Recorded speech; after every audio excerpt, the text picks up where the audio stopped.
સુશાસન વિકાસ અને એકતાના નવા અધ્યાયની સાથે આજથી વાવ થરાદ જિલ્લો સત્તાવાર રીતે અસ્તિત્વમાં આવ્યો છે। વિધાનસભાના અધ્યક્ષ શંકરભાઈ ચૌધરીને મંત્રી બળવંતસિંહ રાજપૂતના હસ્તે થરાદ ખાતેથી કલેક્ટર કચેરીનો વિધિવત શુભારંભ કરાયો છે। આ સાથે 4 નવા તાલુકાઓ ઓગડ, ધણીધર, રાહ અને હડાદ પણ અસ્તિત્વમાં આવ્યા છે। થરાદ ખાતે નવી જિલ્લા કલેક્ટર કચેરી, જિલ્લા પોલીસ અધિક્ષક કચેરી અને જિલ્લા પંચાયત કચેરી સહિતની કચેરીઓ અસ્તિત્વમાં આવી છે। સરહદી વિસ્તારના નાગરિકોની વર્ષો જૂની માગણી પૂર્ણ થતા થરાદ ખાતે બહોળી સંખ્યામાં નાગરિકોએ નવા જિલ્લા શુભારંભ વખતે ઉજવણી અને નવીન વાવ થરાદ જિલ્લામાં થરાદ, વાવ, સુઈગામ, પાભર, દિયોદર, લાખણી અને નવીન 2 તાલુકા ઢીમા અને રાહ મળીને કુલ 8 તાલુકાનો સમાવેશ કરાયો છે। ત્યારે નવનિર્મિત જિલ્લામાં 8 તાલુકા, 2 નગરપાલિકા, 416 ગામડાઓ તથા 9,78,840 વસ્તીનો સમાવેશ થાય છે। બનાસકાંઠા જિલ્લામાં પાલનપુર, ડીસા, વડગામ, દાંતીવાડા, દાતા, અમીરગઢ, ધાનેરા, કાંકરેજ સહિત નવીન 2 તાલુકા, ઓગડ અને હડાદ મળીને કુલ 10 તાલુકાનો સમાવેશ કરવામાં આવ્યો છે। સરકારે વાવ થરાદ જિલ્લા માટે જિલ્લા કલેક્ટર તરીકે JS પ્રજાપતિ, જિલ્લા વિકાસ અધિકારી તરીકે કાર્તિક જીવાણી અને જિલ્લા પોલીસ અધિક્ષક તરીકે ચિંતન જે તેરૈયાની નિમણૂક કરી છે। અને ગાંધી જયંતિ બને છે। આ સરહદી વિસ્તારના પ્રજાજનોની સુખાકારી વધે તે માટે દેશના પ્રધાનમંત્રી મોદી સાહેબના માર્ગદર્શનમાં આપણા માનનીય મુખ્યમંત્રી શ્રી ભૂપેન્દ્રભાઈ પટેલ સાહેબે અને તેમની કેબિનેટે નવા વાવ થરાદ જિલ્લાના નિર્માણનું જાહેરનામું અને તેની શરૂઆત આજે ગાંધી જયંતિના દિવસથી વિજયાદશમીના દિવસથી નક્કી કર્યું। હું દેશના પ્રધાનમંત્રી મોદી સાહેબ અને માનનીય મુખ્યમંત્રી શ્રી બંનેનો હૃદયથી આ વિસ્તારના પ્રજાજનો વતી આભાર માનું છું। આજે આ કાર્યક્રમની અંદર આ કાર્યાલય અને તમામ કચેરીઓ જિલ્લાની અને તાલુકાની, નવા તાલુકાની અંદર ઓગડ તાલુકો, ધરણીધર તાલુકો, હડાદ તાલુકો અને રાહ તાલુકો, તેની પણ કચેરીઓનું કામ આજથી જ ચાલુ થાય તે માટે માન્ય પ્રભારી મંત્રી માન્ય શ્રી બળવંતસિંહજી રાજપૂત તેઓ પ્રત્યક્ષ અહીંયા આવ્યા છે। હું આભાર માનીશ માન્ય મંત્રીશ્રી અને માન્ય મુખ્યમંત્રીશ્રીનો કે તેમણે ઇનિશિયેટિવ લઈને તાત્કાલિક કલેક્ટરશ્રી, જિલ્લા વિકાસ અધિકારીશ્રી, જિલ્લા પોલીસ વડા અને તે સાથે તમામ સ્ટાફની પણ એડહોક નિમણૂક આજે કરી છે।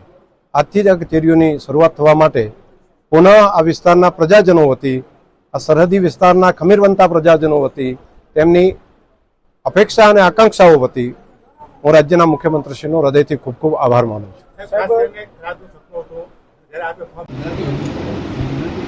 વિજયાદશમી નિમિત્તના દિવસે અને ગાંધીજી જયંતિ નિમિત્તે આદરણીય પ્રધાનમંત્રી નરેન્દ્રભાઈ મોદી સાહેબનું હંમેશા એક સપનું રહ્યું છે કે મૂળ ગવર્નર છેવાડાના માનવી સુધી સરસ વ્યવસ્થા થાય અને શહેરીથી સરહદ સુધી સારું ડેવલપમેન્ટ થાય એ પ્રકારની વ્યવસ્થા હંમેશા આદરણીય પ્રધાનમંત્રી મોદી સાહેબે કરી છે। એના ભાગરૂપે જ ગુજરાતના મુખ્યમંત્રી આદરણીય ભૂપેન્દ્રભાઈ પટેલ સાહેબે એ જ તરફ આગળ વધીને આજે ગુજરાતની અંદર 1 જિલ્લો અને 17 તાલુકાઓનું આજે લોકોના હિત માટે, લોકોને નજીકતા પડે, સુવિધા પ્રાપ્ત થાય પ્રકારની વ્યવસ્થા કરી છે। એના ભાગરૂપે આજે બનાસકાંઠામાં વાવ અને થરાદ એક જિલ્લો બન્યો છે, સાથે સાથે 2 તાલુકા પણ એ આગળ પ્રાપ્ત થયા છે। આજે આટલી એક સરસ વ્યવસ્થા થઈ છે અને ગુજરાત સરકારે અમારા મુખ્યમંત્રીશ્રીએ ઓન ધી સ્પોટ આદરણીય કલેક્ટરશ્રી, આદરણીય જિલ્લા વિકાસ અધિકારીશ્રી, આદરણીય એસપીશ્રી અને સરસ બિલ્ડિંગ સાથે જે સ્ટાફની જરૂર પડે એ તાત્કાલિક ધોરણે આજે નિર્માણ કરી છે। ખરેખર હું ખુદ જે લોકોએ આમાં રસ લઈને લોકહિત માટેનું કામ કર્યું છે એવા અમારા ગુજરાતના અધ્યક્ષ આદરણીય શંકરભાઈ સાહેબ અને એમની ટીમનો ખૂબ દિલથી આભાર માનું છું। એટલા માટે કે છેવાડાનો માનવી ઠેઠ પાલનપુર સુધી જાય, આખો દિવસ એનો ટાઈમ થાય અને જિલ્લાથી અનેક પ્રકારની વ્યવસ્થા થાય।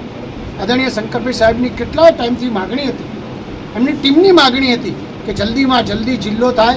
મને પણ ખ્યાલ છે ઘણી બધી ફેર સાહેબ ઉઘરાણીના રૂપમાં પણ ઝડપથી વ્યવસ્થા થાય એ પ્રમાણે હું આજે શુભ દિવસ જ્યારે આવ્યો છે ત્યારે બંને અધિકારીશ્રીઓએ જ્યારે બધા જ અધિકારીશ્રીઓ ચાર્જ સંભાળી લીધું છે, હું ખાતરી આપું છું ગુજરાતના મુખ્યમંત્રીશ્રી વતી સરકાર તરફથી અને ખાસ કરીને શંકરભાઈ સાહેબનો વિસ્તાર છે, એમની ટીમ છે, ખૂબ આ જિલ્લાનો વિકાસ થવાનો છે. સાહેબે જે ભૂતકાળમાં વાત કરી હતી એ બધા સપના તો એમને પૂર્ણ કર્યા છે. હજીએ ઘણી બધી વસ્તુઓની વ્યવસ્થા થાય એ પ્રકારની શુભકામનાઓ પાઠવું છું. આ જિલ્લામાં દરેક અહીંયા આગળ આવે એનું બહુ નિરંતર સારી રીતે કામ થાય અને ગુડ ગવર્નરનો સાચો અર્થ, સાચા આજે ગાંધીજીની જયંતિ નિમિત્તે એ દિવસ આપણને સૌને યાદ રહે કે આજની શુભ શરૂઆત આજે શરૂ થઈ ગઈ છે. સાહેબ, વાવ થરાદ જિલ્લાનું નિર્માણ થયું છે. બેરોજગાર યુવાનો અને લોકો માટે પ્રથમ કામ કયું હશે?